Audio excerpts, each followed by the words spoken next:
Today I'm speaking with Danny Perry, the founder of Plug and Play, which has been historically a plugin development company, but just recently, probably around the time of the launch of this podcast, is going to be expanding to be a new marketplace for motion and video pros. As they expand the kind of offering that they do, they're going to be bringing in lots of other creators. We spoke a lot about development and the development of motion tools and the way that AI is speeding everything up and what the future looks like, not just for plug and play, but for motion designers who can develop their own tools. So there was a lot of really interesting conversation around that. And we spoke specifically about how AI development, particularly the agentic stuff with Cursor and things like that, is really accelerating the speed of plug and play's offering. We had a nice conversation about comparing development to motion design and how we're seeing such a huge speed up in development and coding and things like that, and like what it would take to see that same ramp up in sort of video and motion assisted AI tools. We're already seeing it. We have done for years with editing, but like there's a sort of a slowness to the motion side and the design side, which we spoke about, like how that might happen. We talked about the AI that he's using in products, not just at build time, and really just the future of plug and play and what this marketplace is going to be in the future. So by the time this podcast launches, it'll probably be live. So I suggest you guys go and check out Plug and Play. I'm really excited to see where it leads. And so, yeah, with that, I give you Danny Perry. So Danny, last time we spoke, which was kind of a while ago now, actually, we've been trying to do this for a while. There was, you said that you and your developers are kind of having a 2x increase for through building with Cursor. And I'm interested in, because this is evolving so fast, like has that increased or grown since you last spoke? Are you guys being more productive? And I guess either way, like how is this kind of increase in speed like shaping the products and the product strategy? Yeah, sure. So we've actually started expanding a little bit beyond just Cursor. There's been a lot of advancements in terms of different ways to use large language models and just AI in general during the development process. So we use things like Claude Code, which is kind of similar to Cursor. Some say it's a little bit more refined and you get a little bit more access because it's coming straight from the large language model provider, which is Anthropic. We've been using AI during code review, during all of our meetings. We have them all transcribed, shared inside of a Google Drive, which we can then just query and ask questions about things we chatted about during that meeting or last week or even the prior year. So we're trying to find different ways to implement it throughout like kind of the organization wide and expanding beyond just the code terminal where you're actually developing and writing software. So I think that we were around like 2x when we last spoke, but man, it's gotten so much crazier with all these new models that are coming out and a lot of the tooling around these models that allows you to really just, really lever up the amount of usage that you can get out of these large language models to do, completely large refactors to different features that you're working on. Or, just move quicker when you're just writing code manually. So I don't know if we're, at 3x quite yet, but it is pretty incredible to see the gains that we're getting just on a daily basis using this stuff. And is it changing like just the kind of sort of day-to-day work that you guys do, like the operational side of coding and the kind of like the meeting side and the organizational side of stuff? Or is it actually like propelling the features and the kind of concepts and the ideas that you get into your motion? Is it coming up with things that you perhaps wouldn't have done before or inventing code that, yeah, wouldn't necessarily have come from your brain, or are we just not there yet? Now, that's a great question. A lot of like the ideation around features and feature requests really stems still from the user. We try to listen to a lot of like customer feedback and just understand what the pain points are. What are some features that need, extra attention or aren't really being used? So I think a lot of the roadmap and direction still comes from the customer and the end user. And I think that's how it should be. We can utilize AI to brainstorm and come up with different technical avenues that we want to explore for implementing a feature. But in terms of like the actual direction of a project, I think it's really core to be focusing on the customer and the user and what they're saying and their feedback. If you're just building blindly, you can move really fast and AI does a great job out of that. Like make it better or, make it more beautiful and it'll go and do something. But the direction I still think needs to be made by the end user and who's interacting with the app, who has the actual tangible feedback for us. And then we can go and have meetings and discuss, what's the best way to do this, to implement this feature. We'll chat with, large language models to kind of brainstorm some different paths to, actually implement or, extrapolate upon what that user was suggesting and how it could fit into our existing products. But yeah, I still think it's really important to be, building for someone, not just building, blindly out there. Like, some of these vibe coding apps they're not talking to customers, and that's such an important piece of developing software products or really just anything. There's going to be an end user for. Mhm. So it's iterative and customer focused. I think I'd love to not run away from this too quickly and just get a little bit more of a perspective on the change in the business over the last 2 years, because a lot's happened, like in terms of strategy, and what you're doing, and like the growth now, at least last time we spoke. And then also perhaps you can frame like, yeah, like a little bit more what you meant by like organizational use of AI. Like I would love to hear about that. I'm thinking about it in my work at Glide and in my own business. Maybe a good question would be like, you know, 2 years ago or a year and a half ago, what did your day-to-day kind of like operations or like cadence of like development look like, and kind of how are you doing it? And how has that been massively improved? Maybe you could just go into a bit more detail about how day-to-day works now, Yeah. your cycles, your sprints, things like that. Yeah. Well, we've actually utilized a lot of the new kind of like agentic frameworks that have come out for large language models.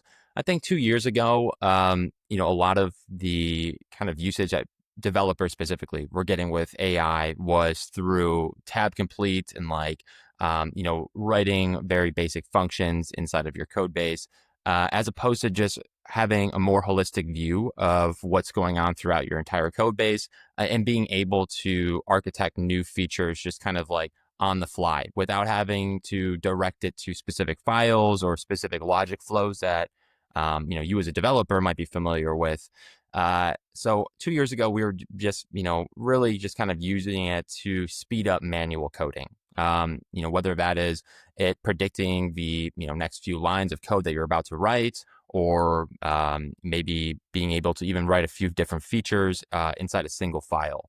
Nowadays, we come to the whether it's Cursor or VS Code, our team kind of operates in both because there's a lot of different AI, extensions and functionality built into both of those now. You don't have to just be in Cursor to leverage AI. But nowadays, we're able to kind of come to the IDE with a feature in mind, maybe direct it to a couple of different files or give it some added context.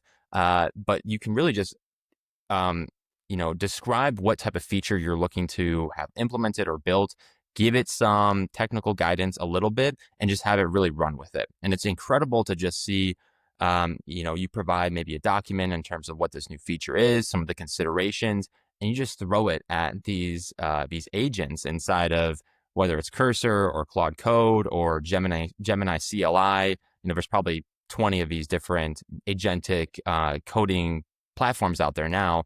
You can just throw it this document, and it will figure out where in your code base all of this different logic lives, how to implement it. It can work across many different files now. So I think the coding experience has changed for developers in general.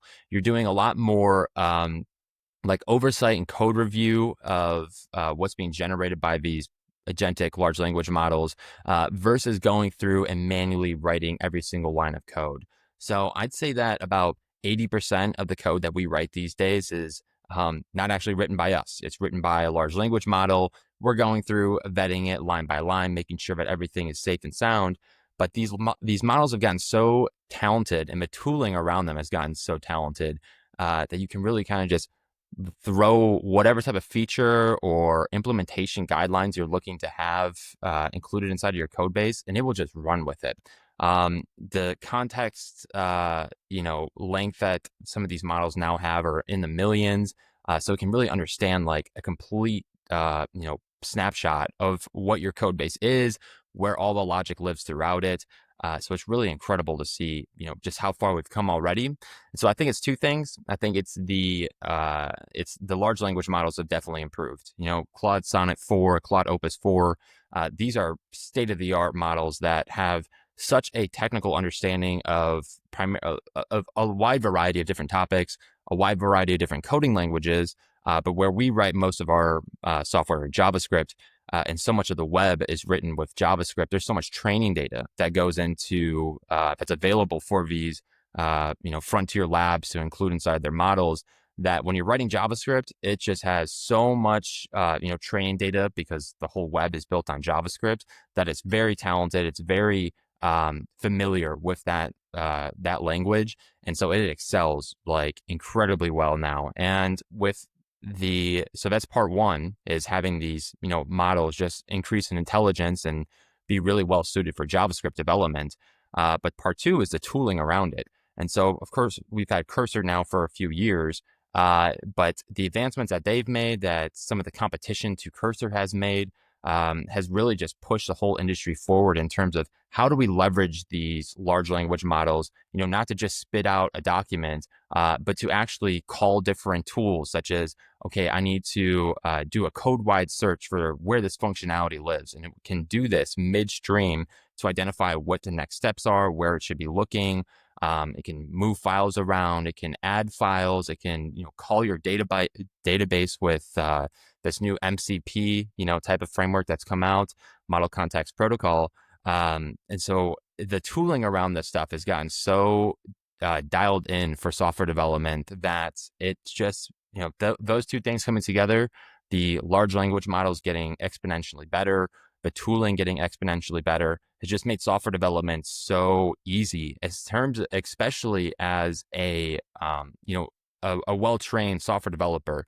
I think that some of these, some of the industry is getting a little bit kind of tripped up with, not having the familiarity with a code base and just leveraging AI to build the entire thing without really understanding what's going on.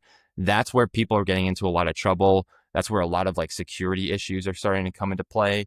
But if you have a team and you have a little bit of software development knowledge, you can really lever up your output by using this new tooling and the frontier state-of-the-art models that have come out.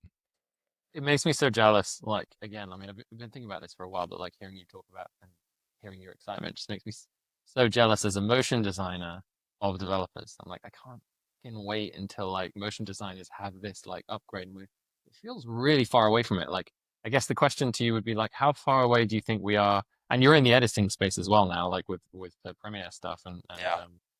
and brevity and stuff. We'll talk about that later, maybe, or maybe this is the segue. But like, how far away do you think we are from like more agentic editing, and then more? I mean, that's already coming online a bit, but like agentic like motion design in the tools we already know, like After Effects or wherever, like rather than just like some custom box. I've been seeing some stuff recently which was really not compelling at all.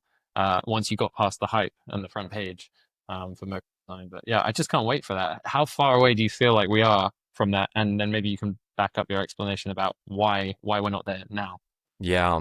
Yeah. Well, I think that there's been so much advancement in the text to video, image to video space. We have Google VO3, which is incredible and can generate insane visuals and have very high prompt adherence. You can really, not have to do so many different versions to try to get your ideal shot. But the issue is with this generative AI technology is that there's no project file, right? And you and I both know how frequently you are dealing with client revisions and having to go back and tweak a couple pixels just to make the client happy. This doesn't exist with the latest, diffusion or generative video models that are out there. So I still think you need a project file at the end of the day. So how do you get there? How does agentic, large language models fit into motion design and editing? Well, I think that we need to have a cursor for either After Effects or for Premiere. I think that we need to have a cursor that allows you to agentically build a project file. So at the end of the day, you're still working inside of After Effects or Premiere or DaVinci, but you're using this assistant to go ahead and add those layers for you, to resize things, to adjust the keyframe easing, to change colors, to add in expressions. I see that as where the industry will end up going. I think that we're going to push the limits of the VO3 technology quite far, and we'll be able to generate really amazing things, especially when it comes to like stock media and B-roll. If I was a Shutterstock right now, I'd be so scared, right? Because their entire catalog is not really project files. It's just MP4 footage that can easily be replicated by a VO3 now.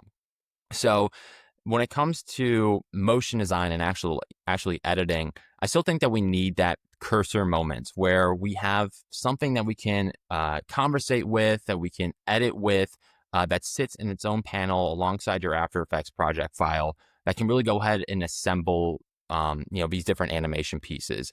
The issue is that there's not any training data on After Effects projects. There's not any training data on what a good logo animation looks like.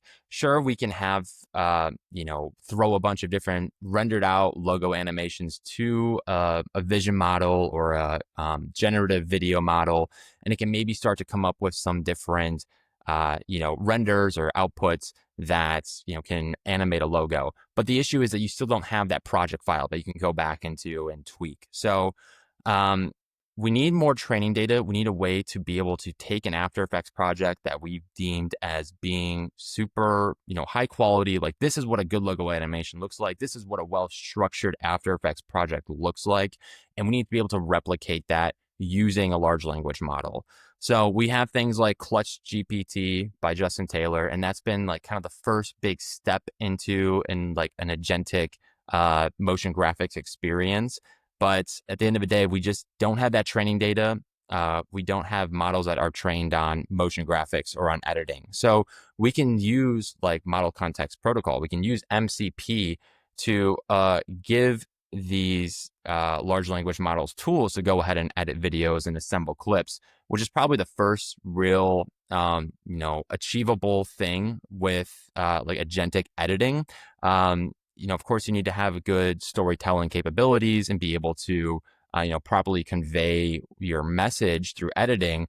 But the tools that you really use as an editor are not highly complex, right? You have the razor tool, you might have the scrub tool, you might have a ducking audio in and out. These things are pretty tangible for a large language model to use and understand. So I think that we'll start to see more and more agentic editors, co-pilots for the editing space. Now, when it comes to After Effects, specifically as well, to jump in there, sorry, yeah, is please. that we're seeing tons of it in like totally custom platforms. Like Descript's been around forever, like at this point, but like you can't get it out. You can't, well, you can, there's a timeline, but it doesn't feel good. And like you don't want it there, really. I don't most of the time. You want it in. This is why you've done Brevity as well. Like like you want it in Premiere, you want it in After Effects, and that just seems like the absolute like un unwavering principle. If you're going to be working with AI, is you want it to do everything, but you want to be able to like tweak the details. It's like exactly what language models do now. We don't say generate this or output this and then I'm good. You're like, the very fact that it's text and that's the interface is, it's almost invisible to us, but we can like touch every like tiny piece of that text, obviously, right?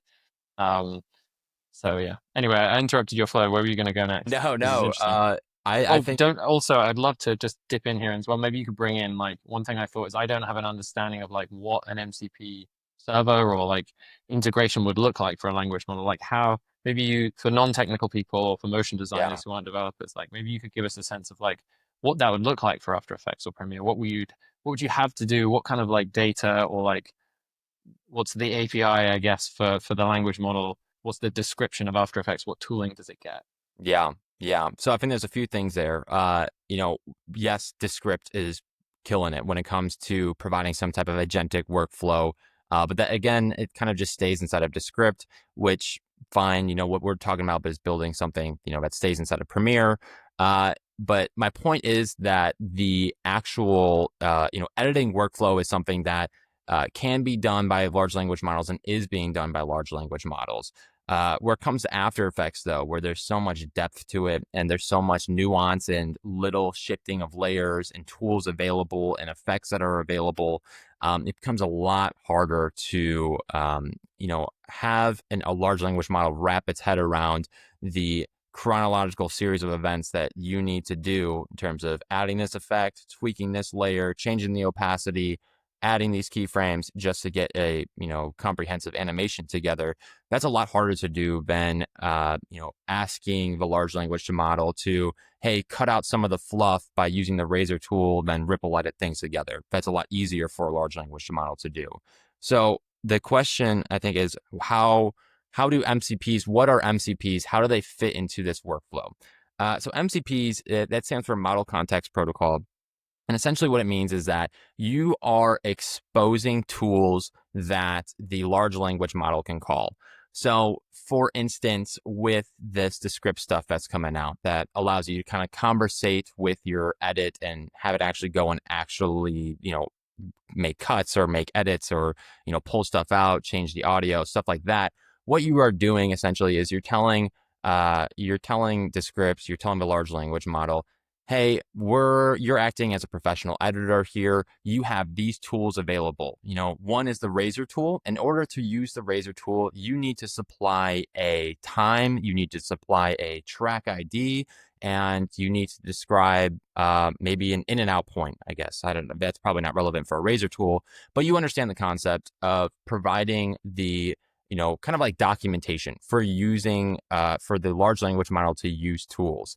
And then when you conversate with the large language model and you say, hey, I want you to remove some of this fluff. Here are all the tools that you have available. You have the razor tool, you have the ripple delete tool. And then it can say, okay, yeah, the user wants me to remove some fluff. I have access to these tools. Let's use this tool at 2 seconds and then use the razor tool again at 4 seconds. We'll use a delete tool at 3 seconds to delete this clip, and we'll use the ripple edit tool. So you can start to see how you can provide these large language models with actual like functions that they can call that then do some type of thing, whether it's deleting clips or doing ripple edits or maybe even checking your database if you want to bring it more to software development. You can build like kind of these tools that allow the large language model to interact with different applications, with your current application, with your code base. So it kind of expands like the accessibility that a large language model has. I think a really cool example is some of the stuff that's happening with Blender. We've seen a lot of people starting to develop MCPs for Blender. So they can just, open up a dialog inside of Blender.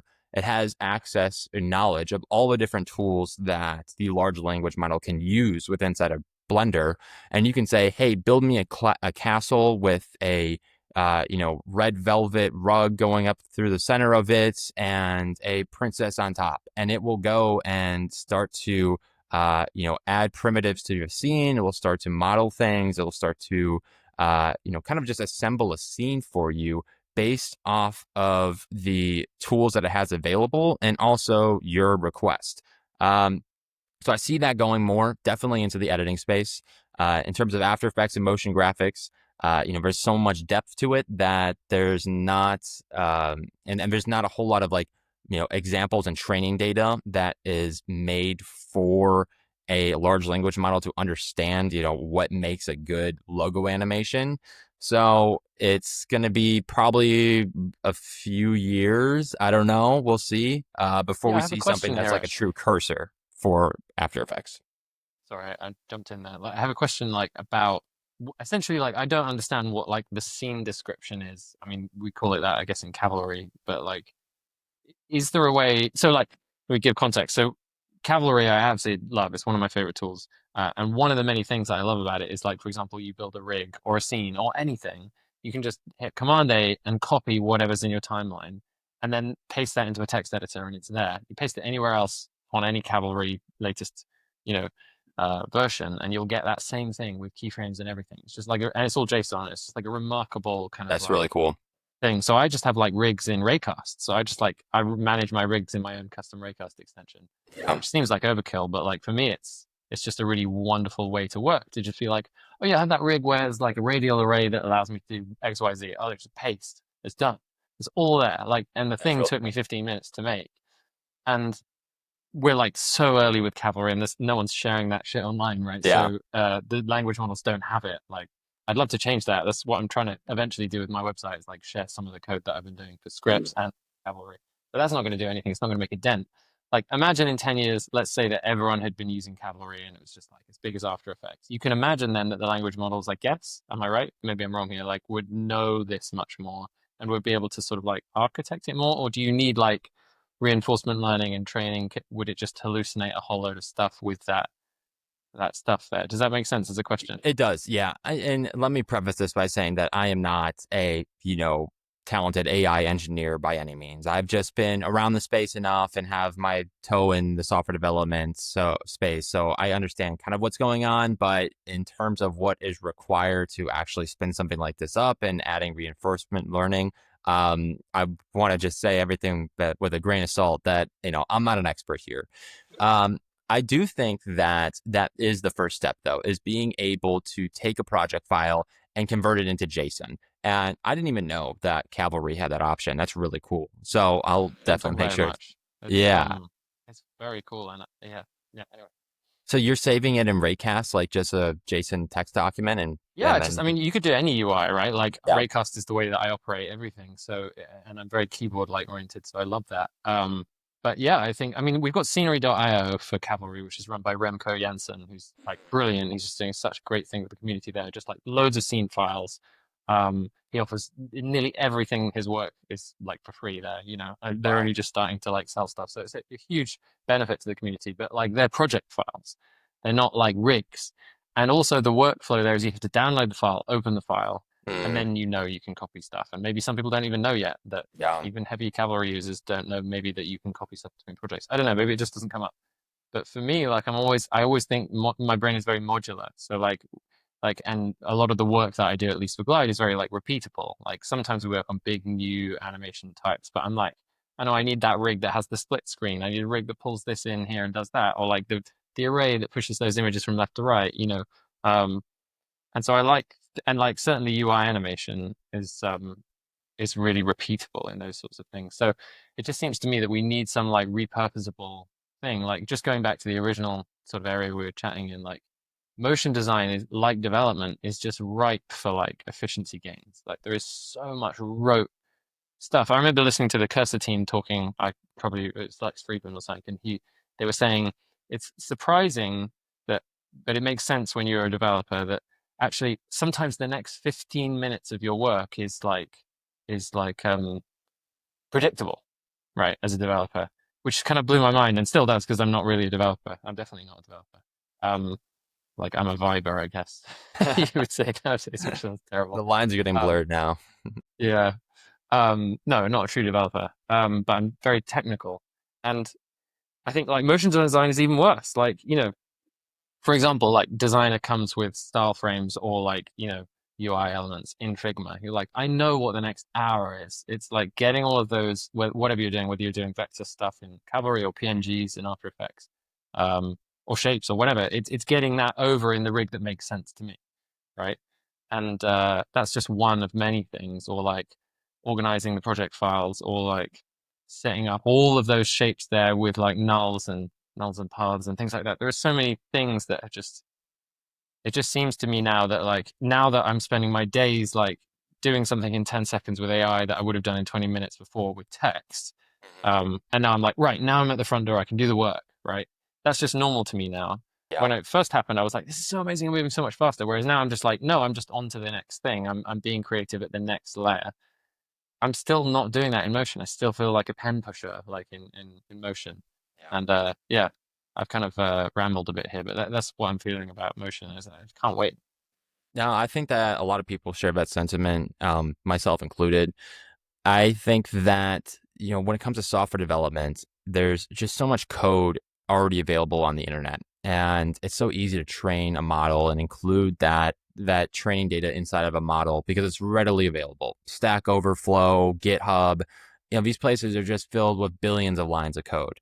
Now, when it comes to motion design and kind of like having project files be utilized in the training, and so that you can, kind of use a a model to create, to be familiar with the structure of a Cavalry project or a Photoshop file or an After Effects file, there are tools, and Cavalry sounds like it has this built in that can, export all of these things as a JSON file.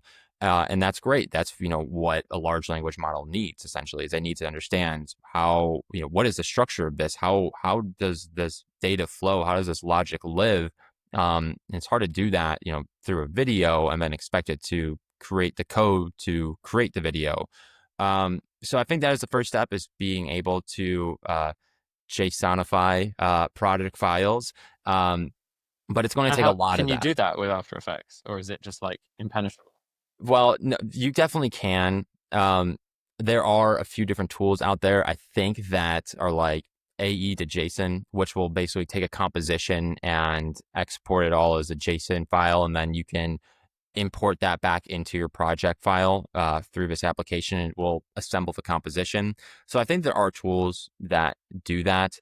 Um, I think my point is that the issue is that since these project files, and speaking about motion graphics specifically here, they're so nuanced so that if you get a expression out of order, the whole thing starts to break down. And then if the whole thing starts to break down, even if we have these agentic co-pilots that are helpers, they don't necessarily know, where things start to break down, and they might be able to fix that expression error or change it so that it works. But now the whole project file might kind of revolve around some of these different expressions, and it all starts to break down. It doesn't really understand, how the actual animation runs over the course of 10 seconds, let's say. It's really good at being able to visualize one specific frame and understand what's going on. But visualizing motion, I think, is still something that it needs some help with, and actually like understanding videos and the nuance of motion design. So I don't know. I definitely implore people to really start building for this, because the project file organization stuff, super easy, right? A large language model would be able to create functions, and whether it's through MCP or just through After Effects scripts, to organize your project file. I saw this one tool the other day called AEGPT, which is starting to do some of that stuff and more of like the basic housekeeping type of tasks associated to After Effects. So I do think that it's going to be baby steps, and that we should definitely start building tools that get us close to a cursor for After Effects. But I think that the lack of like consistent training data, that tool I talked about, which is After Effects to JSON, that's their own kind of proprietary way of assembling, JSON from project files. It might not be the way that Adobe prefers to do it, or that another developer prefers to do it. So it's not standardized, which makes it really hard to, get a large collection of training data from this, proprietary system to then train a large language model for, while also, giving it the render of what that project file built and the keyframes associated to it.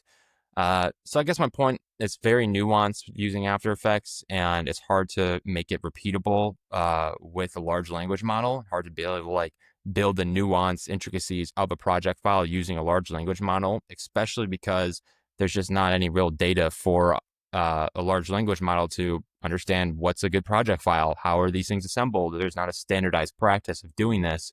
But that, more housekeeping stuff, such as organizing your project file or maybe sorting your composition by layer name, that type of stuff is here and is getting better. But you can't just type in, here's an SVG, go animate it so it's absolutely beautiful, and then send me back the result. You can't do that, or rather build the project file for me so I can see the result. That's not something that's able to be done right now in After Effects. Now, there are some online tools that are like kind of motion graphic-esque, that are built around code, though. So one of them is called Remotion. And I've seen some videos recently of people using Remotion, which is basically creating videos programmatically. They're hooking up a cursor to this, or they're hooking up a large language model to this framework, and they're, dropping in SVGs and then giving it the documentation for remotion, which allows you to animate SVGs and write JavaScript basically to animate and assemble different edits together, all in code. And I'm seeing people starting to leverage this to actually come up with some pretty compelling animation work and some different edits, all programmatically. So that might be a solution to the issue of us not having a project file to work with. But it's definitely more technically focused and geared towards software developers rather than your standard motion graphics artist. I guess the final piece on this for now, at least in this conversation, is like I imagine that what we'll need is like the next level of agentic where like it can actually use your computer and like it has a terminal open or whatever, like so it's seeing the output of what it does, and then it's like discovering the program, and that's how a language model or whatever it is learns. Like um, I just felt like a sense of this recently when I was working with Cursor or whatever, and it actually asked me, "Is there a like a terminal in Cavalry? Can you like run this script and show me the output?" And then it just got like a ton of information back for itself, and then just got so much better. That was Usually, kind of interesting. But Cavalry is designed for that. I guess After Effects has that as well. But anyway, um, I want to just go back to your business and the work that you do now, and like maybe we could segue into like an overview of the products that you're working on, because obviously you started in the After Effects world, and feel free to also just like still tie in like how AI is touching this, like what it's allowing you to do in terms of like speed here or there or features or whether there's any AI in runtime as well. Like we've been talking about build time for AI, like maybe there are. I know there's one tool at least that I've seen, like a 3D thing that's very AI looking. Um, yeah, maybe you could talk about like what the different things in the subscription, and yeah, tell us about the plugins that you have. sure. Yeah. So I started doing motion graphics back in 2013, 2014. Quickly fell in love with it. I've always kind of had an entrepreneur itch and just a need to build things. And After Effects was such a creative outlet for me at the time that I really fell in love with it. So I started getting familiar with After Effects, started getting familiar with the expression language inside of After Effects. And that was a big stepping stone for me to become, to get into software development. It was writing expressions inside of After Effects.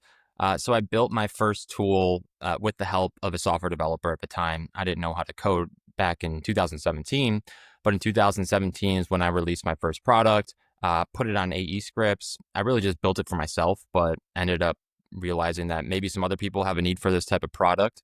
So I launched it, started selling it. It's like, this is really cool. I really enjoyed, building a project that is utilized by other creatives in the space. It made me feel like I was able to touch a lot of different creative projects and pieces, even though I wasn't the motion graphics artist associated to the project. I was able to provide tools and resources and effects that can be used by more creative people than myself to really, push the limits on this stuff. So that's what really, compelled me to explore this route of building creative tools for creative people.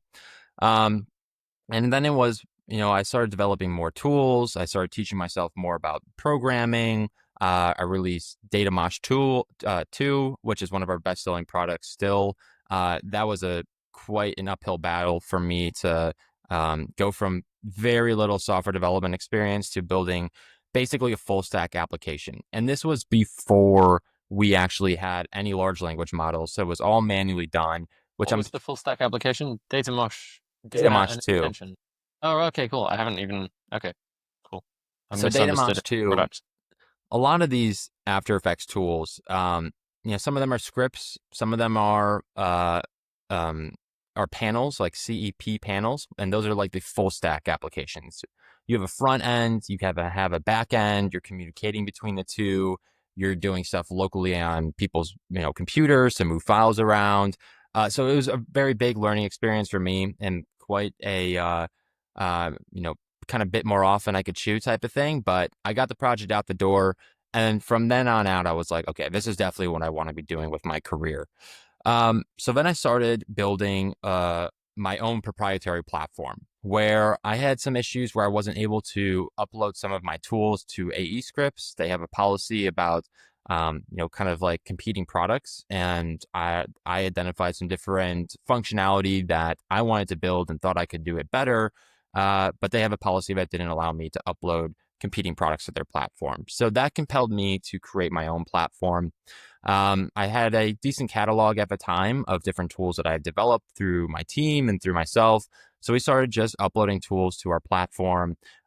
We ended up allowing users to subscribe to the platform and get access to all the tools for a small monthly fee. And then we also have the ability to purchase tools on a one-off subscription. So one of the tools that we were developing when we talk about AI at runtime is this tool called OBJPop.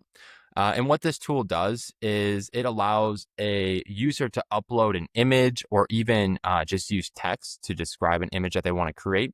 But you take an image and you basically run a machine learning model on this image to create a 3D OBJ, a 3D model from an image. And it's really cool, especially as After Effects starts to get more heavily involved with this 3D stuff.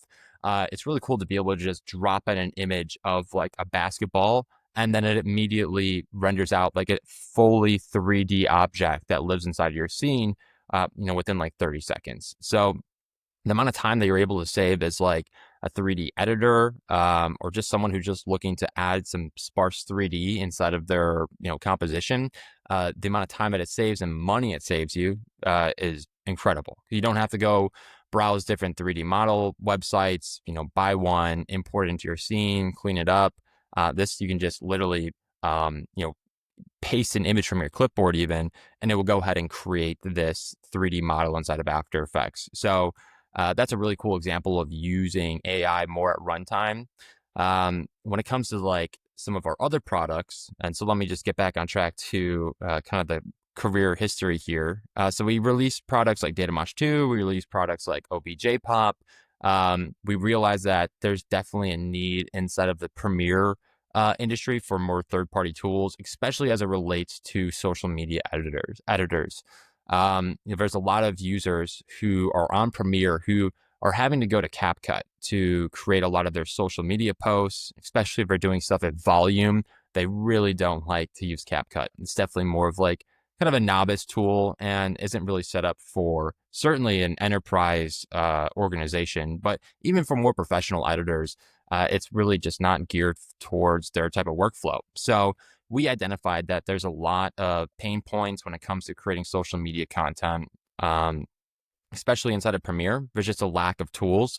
So one of the biggest pain points was animated captions. So we built a animated captioning full stack, full solution inside of Premiere that renders in-app, and users were really excited about it, enjoyed it quite a bit. But one of the pieces of feedback that we got was, yeah, this is cool that you can transcribe my audio and generate animated captions from it that are highly customizable. But I'm a podcast editor. I have to identify all these different clips that I need to pull out from a 2-hour long radio show or podcast.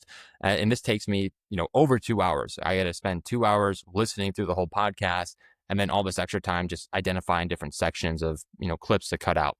So we ended up coming up with a solution for these folks that takes their 2 hour long podcast, it transcribes it into text, and then we run it through a large language model to identify like 10 different 30-second to 90-second clips inside this 2-hour long podcast that can be pulled out and live as their own standalone edits or cuts.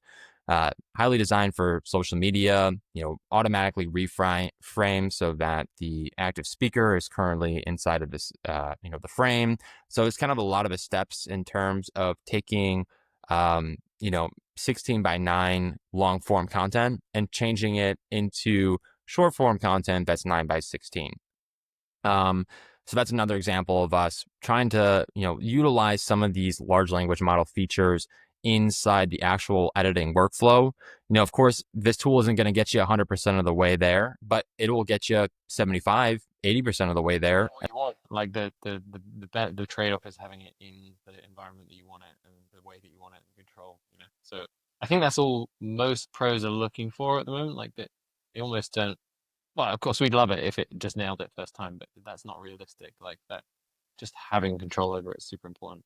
Um, yeah, and another question I have, like maybe just taking us off track again. I guess that's the whole point. Is like, I I'm interested in like the different technology behind the different tools. Like you started off in like the most basic, I imagine, like, way of developing After Effects plugins. But then when you use things like curves, it feels like a completely different UI or a different like feeling or interface. It feels far more advanced than even in the After Effects interface itself. I think I've asked this question on previous podcasts with other guests, but maybe you could talk to like what's changed in After Effects development now when you look at stuff by, I think it's Good Boy Ninja and stuff like that. It feels like a completely different application. Like what's the technology that's underneath that, and like what's possible now with building for AE and Premiere. Yeah. Well, there's a lot of changes happening in terms of the third-party development that is available for Premiere and After Effects, Illustrator, Photoshop as well. But I'm really, focused on Premiere and After Effects. There's a lot that's changing, especially as it comes from Adobe. So a lot of these applications that you just mentioned, a lot of these plugins are CEP extensions.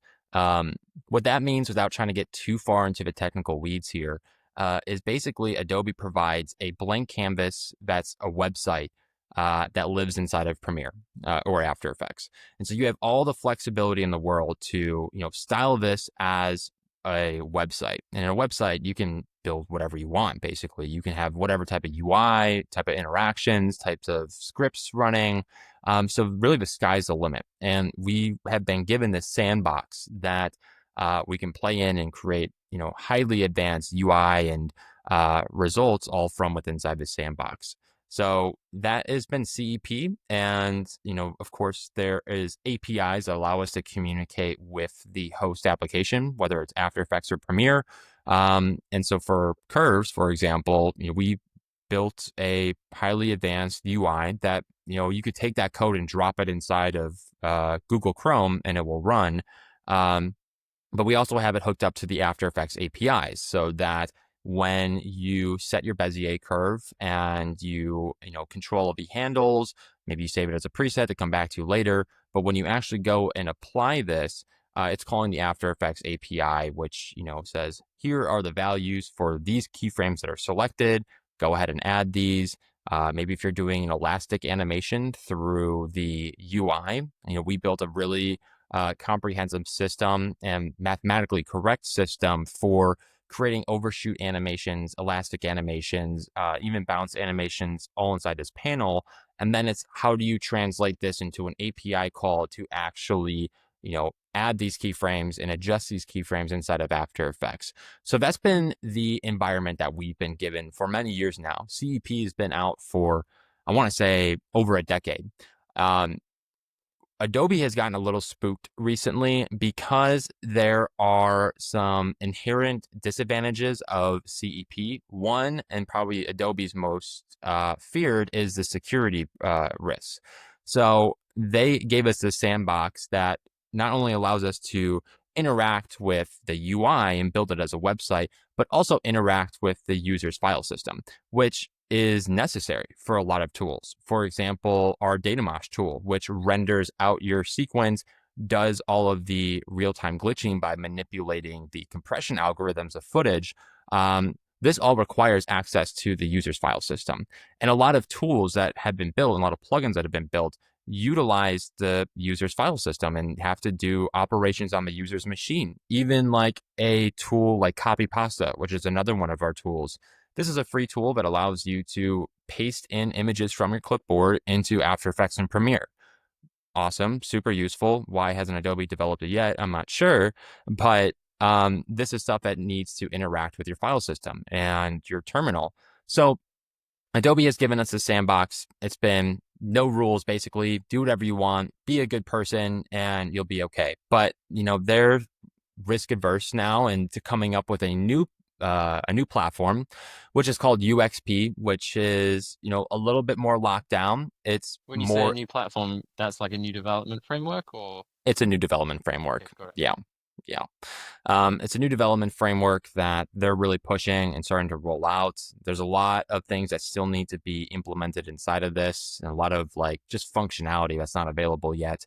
But that's one of the things that they're really pushing, and seems to be, a slower rollout and less accessibility than we previously had as developers. So it's an issue because the cat's out of the bag, right? We have all of these super powerful plugins and tools out there that do a lot of things on your machine to make it work. And now we're kind of backtracking a little bit with UXP and some of the access that we as developers are granted. So I feel like I rambled here and got away from the No, this is original great. question. Like as I said before we started, like going in the weeds is what we want. And if someone's not interested in this, they won't be listening by now. So Dope. it's all good. All right, sweet. Yeah, yeah, Um, yeah. All good. No, I appreciate the explanations. Like this is just helpful for me from a selfish perspective. But I do think that like the more technically oriented motion designers like and designers like are interested in this stuff. And I think more and more now, like I want to ask you hopefully before the end about like the future skill set. It tends to always come up. Like I'm always interested in the future because it's like relevant to me, but I think it's an interesting concept, like what the future skill set for motion and video pros is. Like in this world where we're like, sort of needing to be a lot more technical is actually really quite important. Like how close will motion get to being like a software creator in certain ways? Like I'm just interested in that. So yeah, people are interested in it. It was interesting what you said about the like essentially running a website. I've heard that said before, but like presumably that's all local as well. Like if you're not connected to the internet, you can run these plugins. So it's not like a website in the traditional sense. It's the framework, I guess. yeah, that's And that correct. reminded me of like this perennial like question or things that comes up like what's the Figma for video or what's the Figma for motion design? Like Figma absolutely executed so well because design is like a more static paradigm. It's more simple. And like we're always looking for it. But like we're continuing. There's like After Effects and Premiere has such gravity because it's like local and it's so extendable, and the fact that it's local allows you to develop these plugins and stuff like that. Um, how far away do you think we are from like having? I mean, maybe Adobe does this, maybe someone else does it. Like the power of After Effects in the cloud and the extendability and the flexibility of After Effects in the cloud. Is that just like a paradigm of like creative tools that's not going to happen for like a decade or more? Like, what would it take to have that?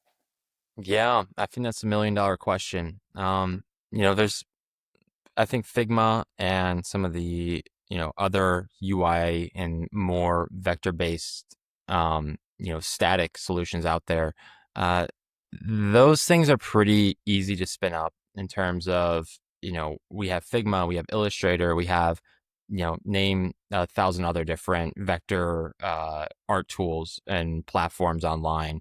Um, I think what really sets After Effects aside is one, the community. There's so many different creators out there, educators, um, project file sale shops where you can, if you are looking to build like any type of wedding intro animation or something, maybe you're just an editor and you're not, you're familiar with After Effects at all, you can still go buy an After Effects project to create that intro. And I don't see that really existing for any other platform out there.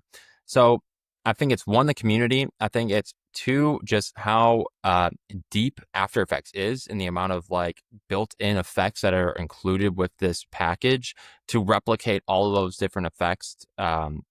Would like actual effects you drop on to footage layers to replicate all of those in a web platform or I think Cavalry might be doing some of this as well, but I'm not super familiar with Cavalry. I haven't played with it in a while. Um, but to replicate all those different effects would take so long. And then the third thing would be the extensibility of After Effects. I haven't come across another platform that has had this much third-party developers and support behind it as After Effects. So it's a culmination of those three things that really kind of put a stake in the ground for After Effects as being the go-to software package for any type of animation work, especially 2D animation work that others can provide. I know that like Unreal Engine is making a lot of progress in terms of their 2D motion design support, but I still think the vast majority of the community is still so beholden to After Effects that it's going to take a long time for that to be distributed elsewhere. So I don't know. I don't know what I don't see anytime soon that After Effects will be deprecated because the community goes somewhere else. But 10 years from now, who knows? I mean, the whole industry could be different with AI coming and having text to motion graphics that are editable at the end of the day. Maybe it's a remotion that comes out with a more user-friendly web platform where you can still tweak all of the different components of your motion graphics project, but it lives more on the code level than actual layers or a UI like After Effects does. um, I do think that there's a lot of insulation from AI when it comes to motion graphics, especially because of how nuanced it is and how much depth is involved and training is involved to create polished motion graphic pieces, where you can then go back and make revisions to them, versus, again, like stock footage, which I think that industry is dead and will be replaced completely by generative video models out there. So I think there's a lot of insulation from AI that After Effects has, and I'd be hard pressed to see it being deprecated within the next 5 years. I am assuming that there's definitely at least 10 more years for After Effects ahead of us. So I'm interested in like the UI design side of stuff. Like I mentioned, like when I first saw curves, I was like, oh, I want to use that plugin straight away. Like it feels really nice. I mean, anything with like Bezier curves that are like really nice, but the whole thing feels really, really good. So I'm just interested in your process. Like you have a background in design as well as motion. Am I right? And like, are you doing the UI design? Do you go to someone else? Is there someone in your team? Yeah, I do most of the UI designs. Great, cool. Nice. And what's the like, how easy is it to like build that stuff in the tools of the web, basically, all the frameworks and stuff like that? Does it get really hard, or are there libraries that you can use, or like resources? I'm just thinking, yeah, because I'm not a developer myself. Like, for example, are there things that you can just draw into the plugins, or do you have to kind of code it all from scratch? Yeah, great question. So when it comes to like a landing page, for example, then especially these days, that is something that a developer, even with no experience, just someone who's vibe coding, can spin up and do a pretty dang good job at within 15 minutes, let's call it. It's been done millions of times on the web. There's lots of training data behind it. It's something that isn't that technically challenging. Now, when it comes to more like expert level UI for the motion graphics artists. And I'm glad you brought up curves because that's a good example. Um, a lot of this stuff hasn't necessarily been done before, or it isn't publicly available as an open source project. So you're spending a lot more time on the intricacies of the user experience and the design, and actually implementing it. Like it's one thing to take a bunch of notes from other different easing tools that are out there. Not even for After Effects, just for web tools or web developer tools as well. To take a bunch of notes from these and then mock something up inside of Figma. But it's very difficult to then go implement this inside of a actual website. Um, because it's a lot of logic that is built around how these curves change when you play with the Bezier handles, when you're playing with a slider for the restitution or bounciness in the bounce editor inside of curves. Like there's a lot of math that goes inside of this to actually accurately draw the curve or the line across the UI, depending on all of these different variables, such as the bounciness, the amplitude, the gravity. So for a tool like Curves, it's not as simple as just uploading a Figma file to a cursor and saying, go implement this, because there's a lot of logic that is baked into the UI, so that we can accurately display what's going to happen when you press that apply button to your selected keyframes. What is the actual speed curve or the actual graph curve going to look like, compared to my UI in this curves panel versus the actual values that are added to my keyframes inside of After Effects. So we need to make sure that's a 1-for-1, so that motion graphics artists aren't getting inaccurate curves applied to their After Effects project file versus what they see inside of our panel. So stuff like that takes a lot more time to really dial in, to make a lot of decisions in terms of how does the, gravity of this scene, how does the slider actually impact the resulting animation that's generated. Um, there's a lot of variables and levers that are being pulled when you're using a tool like that. And there's a lot of decisions on the best way and the most impact that, this specific lever should have over the general animation. Um, so actually like coming up with like the design and how things should look, that's not too challenging. I think that we do a lot of iteration when we are in the Gonna development ask, it's not process. like you mock it up in Figma and you're like, right, I'm done. It's like, you get a component, so let's say, and then you start making that work in code, and then you come back and you're like, what if it did this? And Yeah. Especially, when we are playing around with the tool mid development, you might have a lot more insight into what the desired user experience actually is. I think it's really challenging to just start with a blank slate, develop a Figma file around what you envision as being the ideal user experience, and then having that just persist throughout the entire development process and into production. boring as well, like in a way. Like, I mean, Yeah. if it's a standard rote vanilla thing that you're doing, like or a paradigm or a framework or a format that's established, like I don't know, a video or an explainer or a website, that makes total sense. But I guess for you, like the most exciting edge for this is like, what is the interface that wants to be built to make this process better that doesn't exist yet? Like I've just always been fascinated, like not as a UI designer, but just I've always been fascinated by interfaces. Is like everyone talks about tools for thought and stuff like that, but it just, and I don't think many people think about this other than designers and stuff like that, that when you look at an interface that's not just like a text editor or whatever, it's like literally locking onto your brain and the way that you're thinking about that problem, you know? Like, and that's what it was so good. Like the very simple thing for most motion designers, like I know it's a competitor in a way, but like Flow, the classic easing Course. tool, like a bit OG. simpler than curves. Yeah. I got that as like one of the first plugins I got, and it just helped me understand curves much better in a different way because it looks at it at an angle and things like that. And it must be really exciting for you, like what, like as motion itself emerges and develops, like working on these interfaces that actually like look at it from an angle that After Effects can't. That's kind of interesting. I like that.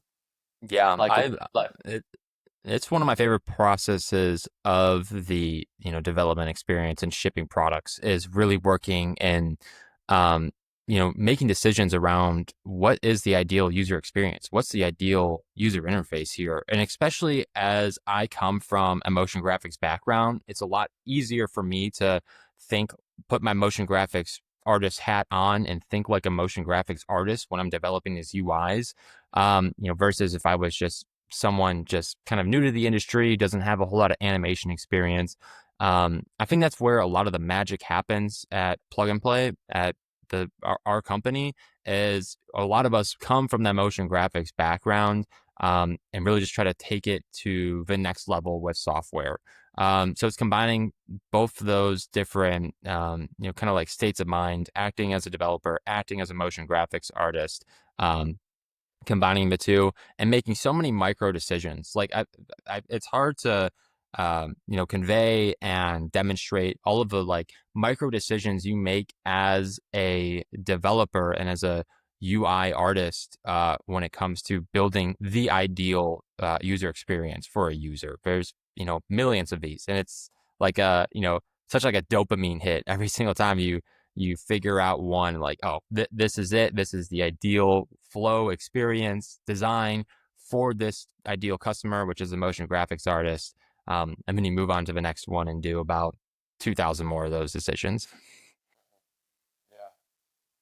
I'm interested. I've heard you talk elsewhere, or maybe offline with me a while back, was like about like the interdisciplinary nature of like motion and code and how they're like sort of the same thing for you, like very logic driven, and it does make sense. But I guess I'm interested, like when you've after you've worked on tools like curves and Fism, and is that how you pronounce it? Fism? Yes. I pronounce it, yeah. Feels awkward to say. It's kind of like a physics engine or like tool that you use in After Effects. It's supposed to be physics simulator. And we're like, well, let's Yeah, just yeah, yeah. Fism. shorten it. Fism. FISM. Fism. Yeah. Um, is yeah, I'm just interested when you come back, having like gone so crazy deep into like easings and curves and like physics simulation, and then you come back, do you ever like, work on a video nowadays, or do you just not have time where you're like doing motion? And do you find you're like, wow, I understand motion more deeply because I've thought about the maths and the kind of logic behind it? Well, to be honest with you, I don't do a whole lot of motion anymore, which Yeah. is sad because that's how I got into Yeah. the industry and what I initially fell in love with. But I think that a lot of that love has transferred to software development. Not that I don't appreciate motion still or don't wish and ache to do more of it. I just see as software being its own art in itself. And for me, it's a little bit more permanent. Like when I'm working on a client project, when I used to work on client projects, you get to that finish line, you put it out, and maybe it goes in your reel, but it's kind of like, it's kind of done. Maybe the campaign runs for a few months, but it eventually kind of fades away. Whereas with software, I see it being a lot more permanent, and a lot of my, creative outlet and artistic, decisions can live on for much longer than a general, animation piece. So I do see the two having a lot of similarity. Um, with motion design, you have to be able to have the technical skills and be able to be in that technical mindset to execute your idea, but you still have to have that idea and you still are making tons of those micro decisions on, actually this keyframe needs to be one frame over.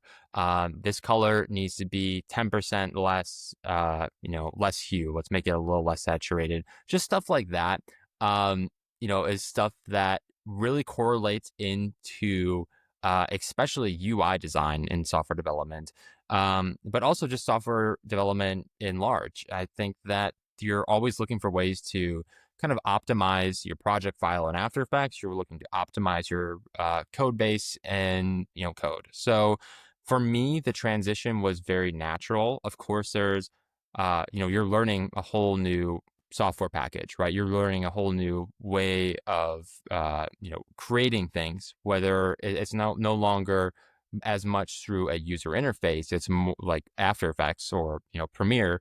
It's more through writing code and building features in a new way. So there was a big learning curve, but the mindset was actually pretty similar between working as a motion graphics artist and then working as a software developer. Mhm. Yeah. It does feel like more tangible, more like an object, more like a thing that lives in the world, even though it's still digital. And also like the interactivity of it. You have humans not just passively watching it and possibly almost certainly forgetting it, but it's actually providing value to their lives. And then also like the kind of like greater than the sum of the parts thing, which is like you plus them equals more than you both on their own. Like, it's like they will do things with it, hopefully that you would never have conceived of, or at least are just really, really powerful. Yeah. I totally get that. And yeah, I'm just dipping my toes into the world of developing software purely from my own workflow perspectives. But before I get there, I just because I had a question about that. What would if you had to choose one of your tools, what would be your favorite?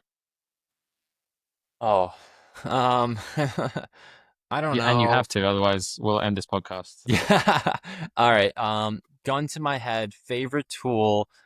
Man, it'd probably have to be curves. Just like it's not our most I can't successful. believe that's It's not better known. I guess it's just because Flow's been around for so long, and like it's on AE scripts and stuff. It's so good, like it's so well thought out. Yeah. Well, I really appreciate. I just like I want to touch it. I love like Yeah. playing with the curves and like that's some of the thing that I love about software. And curves in general is like you just want to play with it. You just want to like move that dial a little bit. What happens? And it's such like an interactive experience, and it's Like so just much. the timeline at the bottom idea as well as like kind of really. I feel like I've seen that elsewhere. That what am I trying to get at here?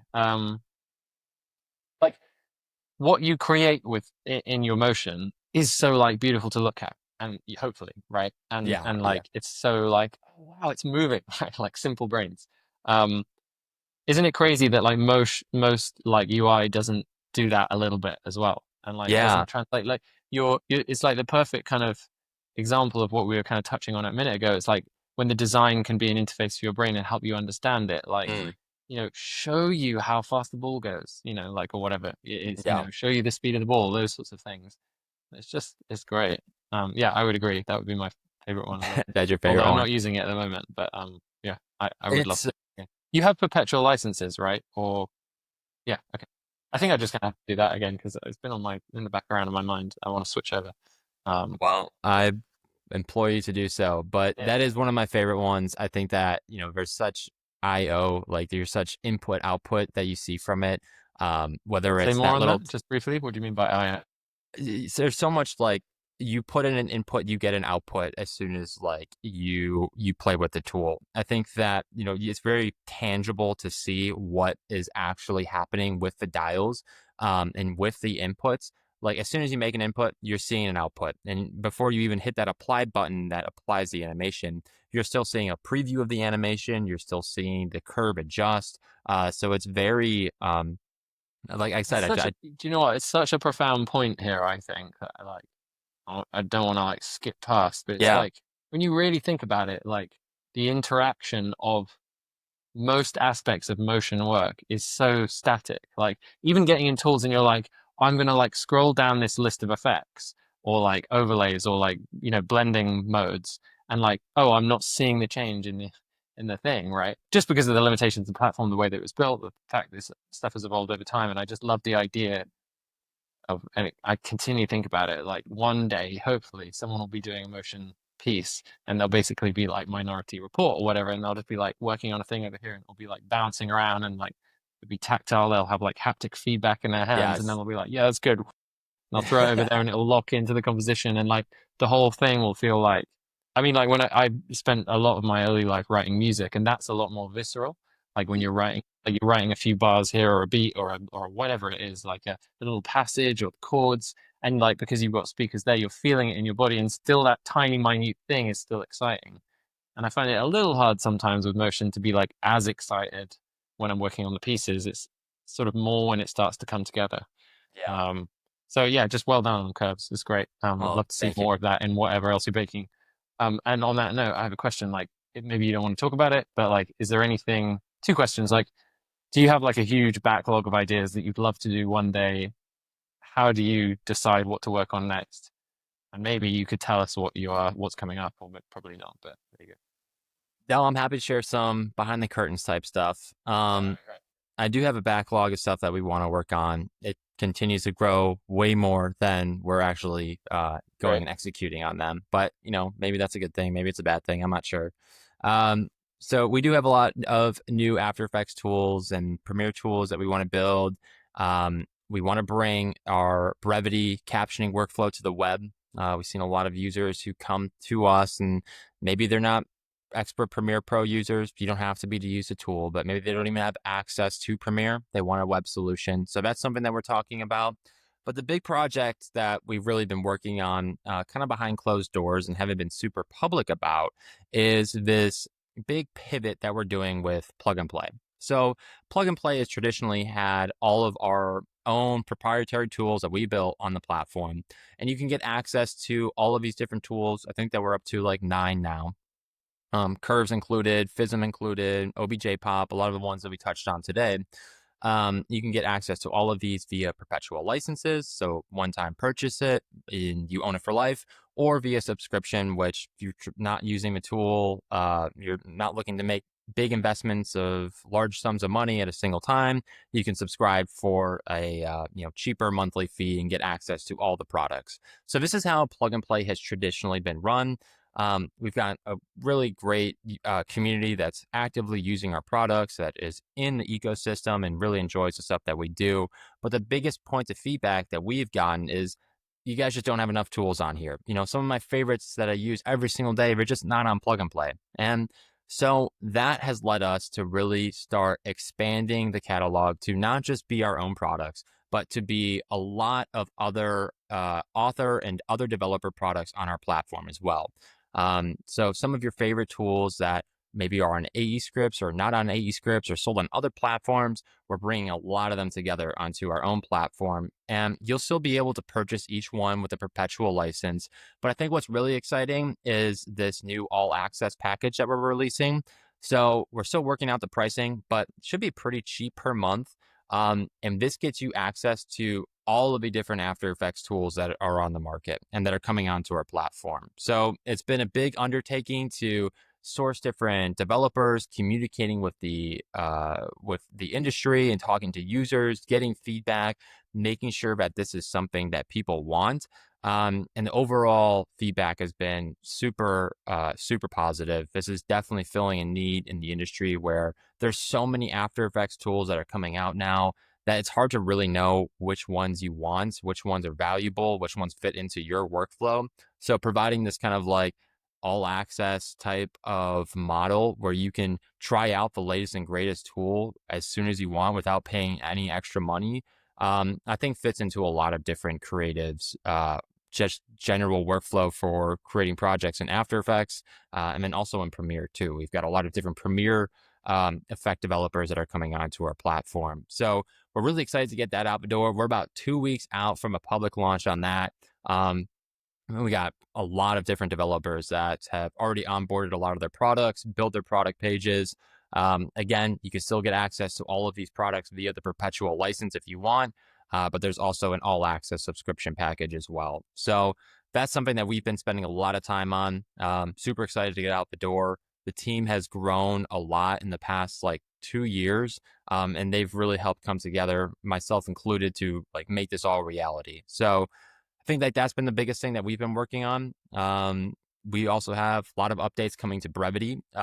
We've talked a lot about like this agentic type of editing flow for users and using large language models to go and batch process a lot of different tasks that you don't want to do manually. So we started with that auto cut functionality, which does the long form clip extraction, right? It goes through a 2 hour long podcast, identifies about 10 different 30 to 70 or 30 to 90-second long clips, pulls them out into their own sequences. But we're taking that concept and kind of leveling it up and providing a much more conversational type of editing where you're able to actually communicate and conversate with your timeline to say, hey, I don't like how speaker one is talking about this subject for too long. Can you cut out like 15 seconds or so? And it will go and actually action that, create the edits, and then report back to you for whatever you want to do next. So I think that we're going to be taking some serious looks into how can we bring a cursor type of workflow environment into Premiere.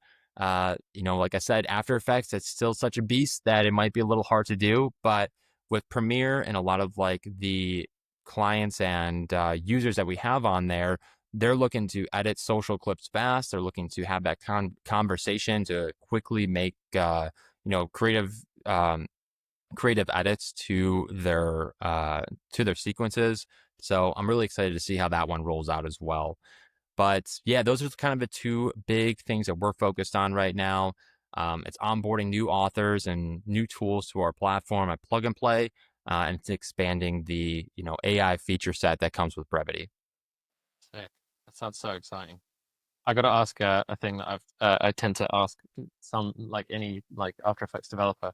Have you ever thought about like a launcher like Raycast style for a or for as we get into more of this like AI is kind of like a UI or kind of invisible UI on top of whatever it is that you're using. Like it would be really cool to see it. Like even if it's just a better script launcher, like I use Quick Menu 3, which is ancient now. I do And I too. keep on thinking, yeah, I keep on Yeah. thinking about trying to develop my own really simple one, which just like reads from like a repo that I have, like, and then just quickly be able to do this because you have to like restart After Effects every time. But and I know that I've forgotten the developer's name you mentioned, who's Clutch GPT and stuff like that. It feels like we're at this point now where all I'm doing is I'm like, I've got cursor here, I've got After Effects there. I'm like, I need to do this thing. I make it in cursor, I close After Effects, I open it again, then I run the script. Like, if we could make that loop faster, where you could just like iterate on the script, run it in there, and then have that in a launcher, so that you're continually speeding up your workflow of like enhancements. Have you ever thought about that?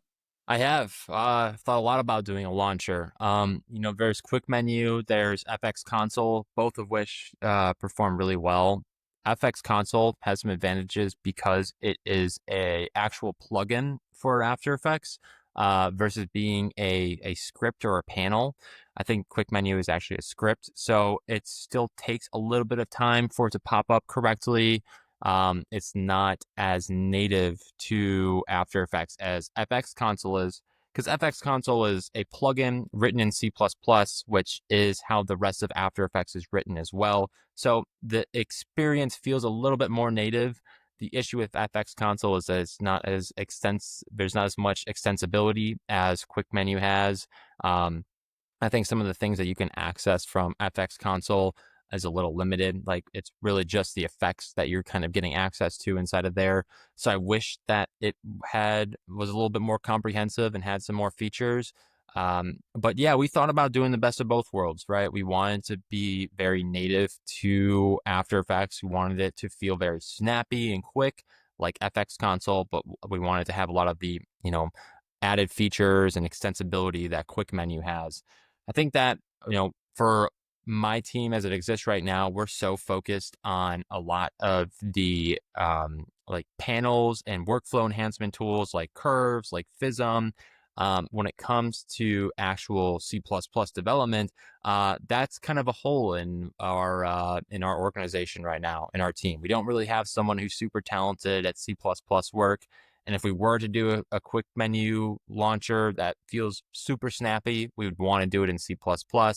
Um, Team's just not really built for that right now, but it is on our radar, and it's definitely something that I've thought about quite a bit.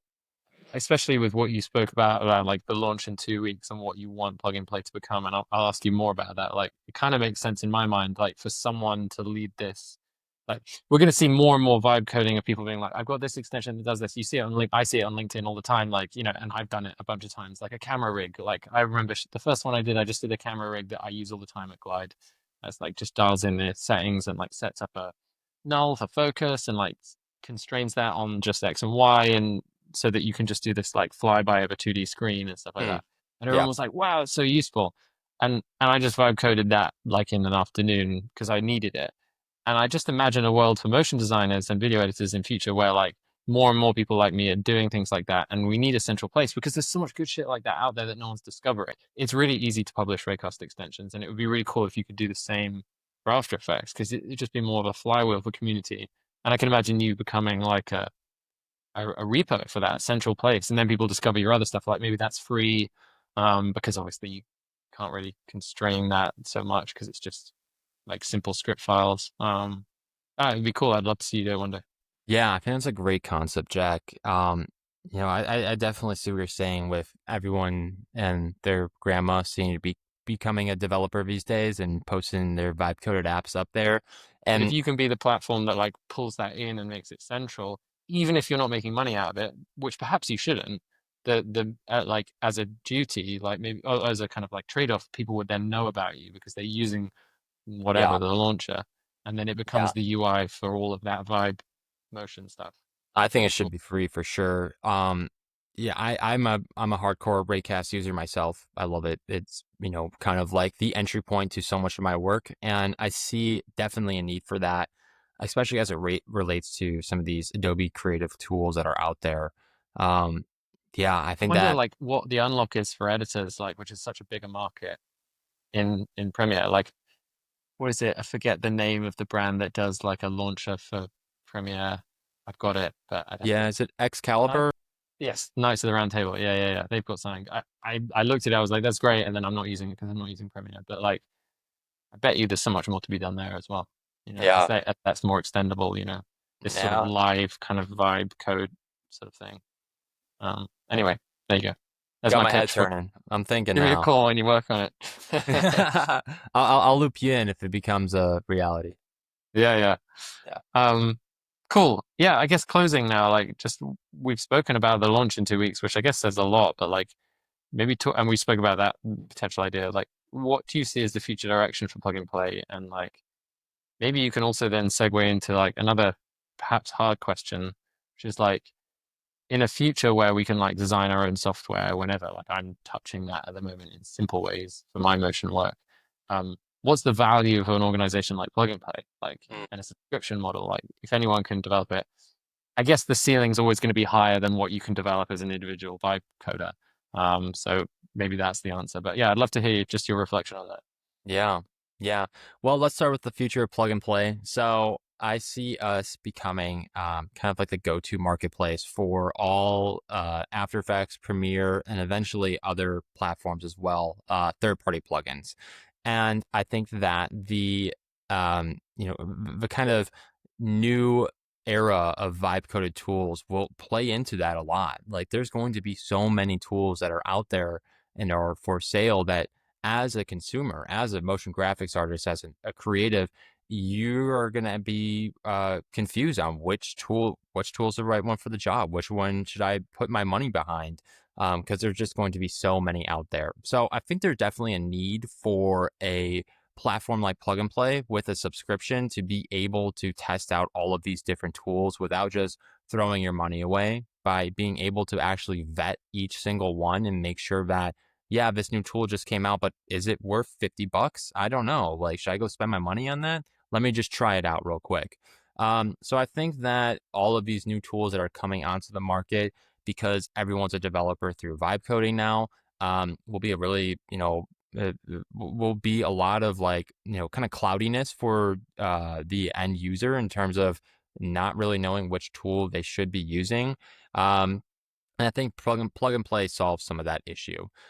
So I see us becoming kind of like the go-to place for trying all of these different tools, for getting access to all of these, uh, beyond just After Effects and Premiere. We've already started talking to developers who are working with Blender and DaVinci Resolve and Cinema 4D. I think that there's all of these kind of like fragmented micro kind of groups of tools that are out there, like, Excalibur, Knights of the Editing Roundtable, great product, but it's only available on their platform and not that Yeah, many people know took about me it. years to discover it was even there. Yeah.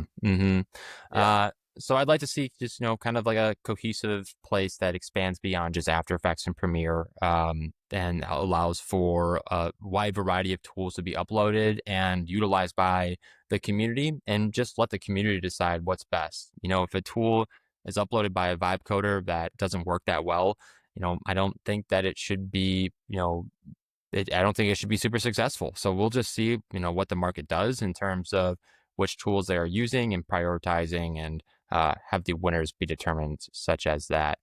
Um, Now, where do I fit into that? As a software developer, I fell in love with creating software before large language models. And, it's definitely a love-hate relationship. I've gotten so frustrated and I've broken keyboards, it's just trying to keep my cool here still. But it's frustrating. This stuff, you spend hours and hours only to figure out, like, my God, this issue could have been solved in 3 seconds if I just looked in the right place.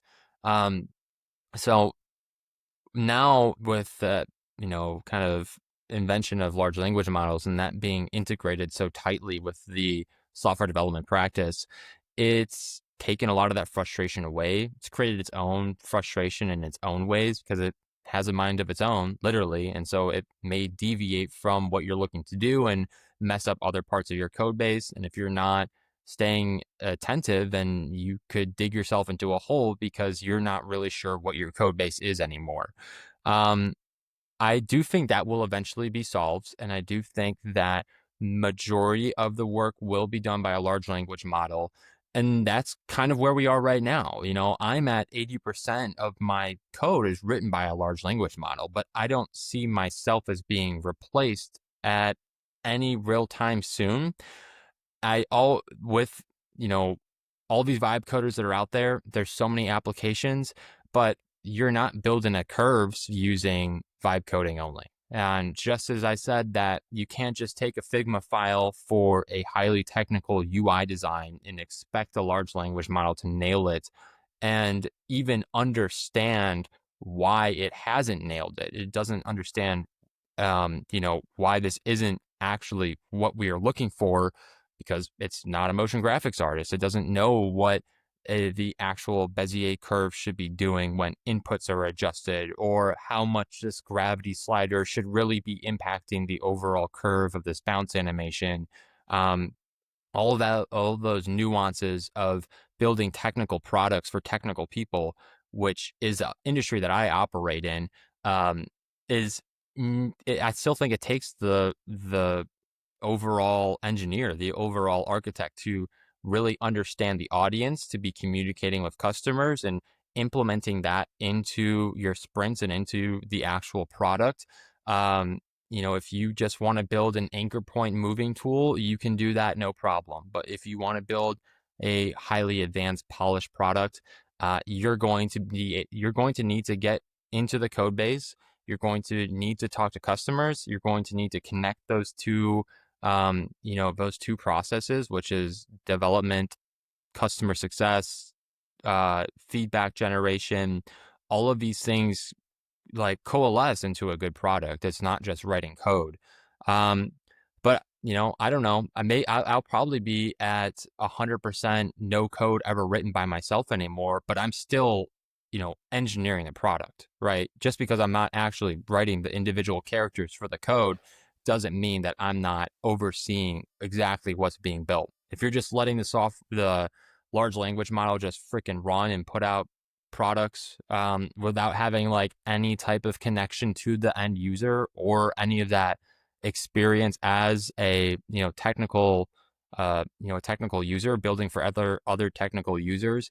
I don't know. I'm hopeful that I'll still be relevant and that the products I create will still be relevant and can't be replicated in a day. But at the pace that this stuff is going, I mean, who knows? I do think that there still will need to be, humans in the loop, whether they are, writing individual characters for the code, which won't be the case anymore. But I do think there will need to be a human in the loop for the foreseeable future.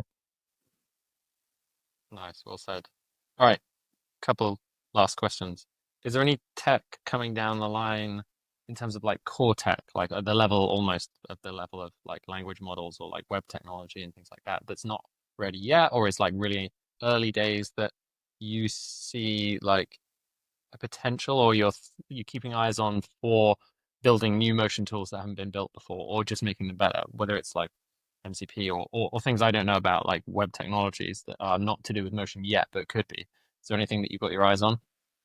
Um, I see a lot more of this stuff being local on users' machines. Right now, all of the LLMs that the average user interacts with are hosted on a cloud somewhere, and you're paying for access, and so you're kind of capped in terms of the amount of value you can get out of some of these large language models because you're paying the provider. And for the casual user, that doesn't matter; these are pennies. But for the power user, or someone trying to build like highly robust, highly levered large language model applications, there's a lot of costs involved. So I think with the cost coming down and with models getting smaller and more deployable on local machines, we'll be able to do all types of things that we weren't able to previously do. That's something I'm really excited about. A lot of, just a lot of these machine learning models in general that are not large language models, such as the image to 3D model, such as the text to speech, transcription models, which are speech to text. There's so much advancement happening outside of large language models that I think people aren't aware of. We see all these headlines for the new GPT-5, but there's so many other advancements that are happening in the industry that are being, kind of put in the shadow of large language models. I'm excited for that. Excited for, a lot of more local stuff to happen. Um, I think that there's going to be some really incredible technology that is discovered by these large language models and not by humans. So whatever that means for, medicine, engineering, physics, I don't know, but I know that will happen in the future.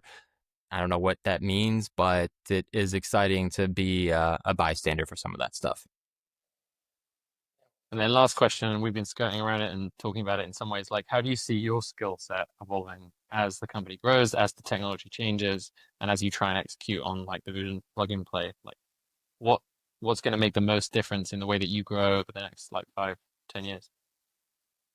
I've been kind of kicking myself a little bit for how much time I spend in the code base. And it's because I love coding so much and tweaking things and building things that people interact with that it's hard for me to step away.